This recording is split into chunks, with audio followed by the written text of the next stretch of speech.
Hi, my name is Diana from artfullyyours.net. Welcome, and I'm showing you one of my finished Zentangles. It's on about 4 or 5 inches by 5 inches cardboard, and I'm showing it now because this will be the best shot of it, but you can also see it in my blog post. So, welcome, and I just want to start off by saying Zentangle is a recent form of art created maybe 10 or more years ago. It was created by Rick Roberts and Mary Thomas, and they are the hosts of the website www.zentangle.com. And well, I was so it's also Zentangle drawing was written up in Psychology Today by a psychologist with a PhD. She wrote a whole article on Zentangle and the health benefits of it. And I put in my blog post a listing of those health benefits, but the top two are de-stressing and relaxation. Yes, it's in the same family as doodling, but it's considered more of an art form, and it's more structured and more of an art form than just plain doodling.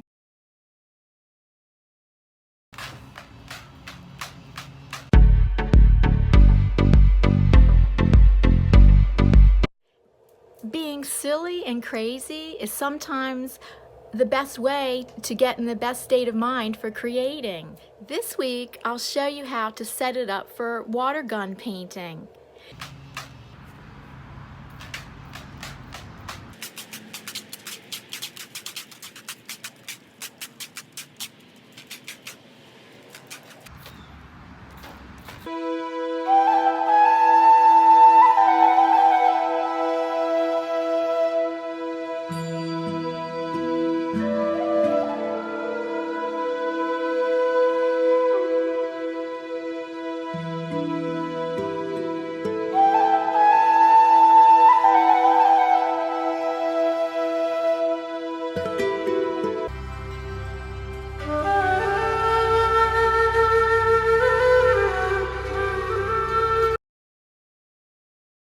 Hello, my name is Diana from Artfully Yours with Diana. I'm a legally blind artist, and today my guest is Paul from Paul's Blind Soup for the Soul. Thank you for being here, Paul. Thank you, Diana. Diana, let me ask you something. We we're here talking about our disabilities, and this is a video that we're gonna just put out there to give people a sampler of what it's like to come on panel and discuss disabilities, blindness, or any other disability. We welcome. Um, the whole point of this channel, or my channel, is about empathy, and that's what it's geared towards. But I do other fun things. But uh, Diana and I joined together to create a monthly discussion on panel about blindness or any other disabilities, and people can join and onto panel or leave the panel whenever they want or whatever. It's just a lovely live chat for people to discuss about their disability and educational and advice, and people are looking for that. They're looking for empathy, not sympathy. Sympathy Yeah. is nice. Empathy is much better. And this is something that I wanted to always uh, create on my channel. And I met Diana, and Diana is helping me out. So together, I'm co-hosting with her. So I guess we can get started. Diana, what was it? I understand that you're pretty much like me, where you had some good vision before you became legally blind. What was that like? Fire it up and discover how you can create amazing alcohol ink art right now. Read the warning below in the description box about working with fire. Tip 1. Use a clean ceramic tile wiped down with alcohol, and that should be 91% isopropyl alcohol. This technique is not appropriate for use with paper, any kind of paper at all. No, not good. You should only use ceramic tiles. And I suggest also the use of a long-armed lighter, like the kind that's used for fireplaces, not matches or short lighters.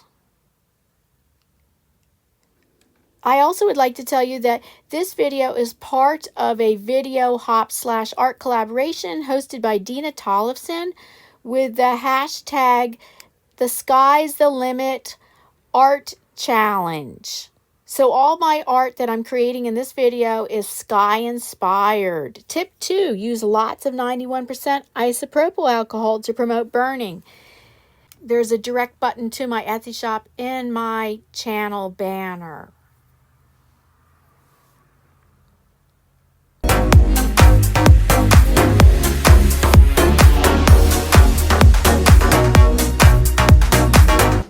Hey, don't click off yet. Watch my next videos on alcohol ink art. Thank you so much for joining me here in this video. So this is my art studio for 9 months for an artist residency that I was awarded at a local art center.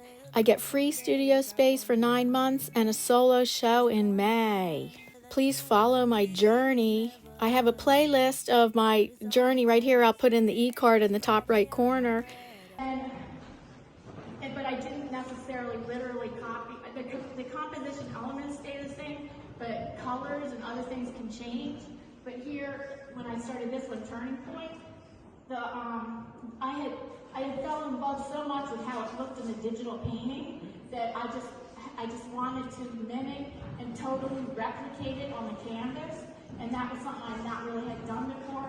And so that was like, I actually was crying when I first started this painting that it was like, I felt like I'm not going to be able to do that game justice on canvas. But so then I kind of learned from it and was very happy with it. And then this painting is made, this too is archetype, like the maiden divine archetype, but more in the painterly style. And then it went into like stages of life and important and like significant human emotions like joy. And then the wise woman is also a divine archetype, but I did garden of wisdom, and creatrix is an archetype, and that's queen, that's another archetype. And okay, so then they're kind of like stages of life, but not necessarily like a mother. I do have 2 mothers that are in here too.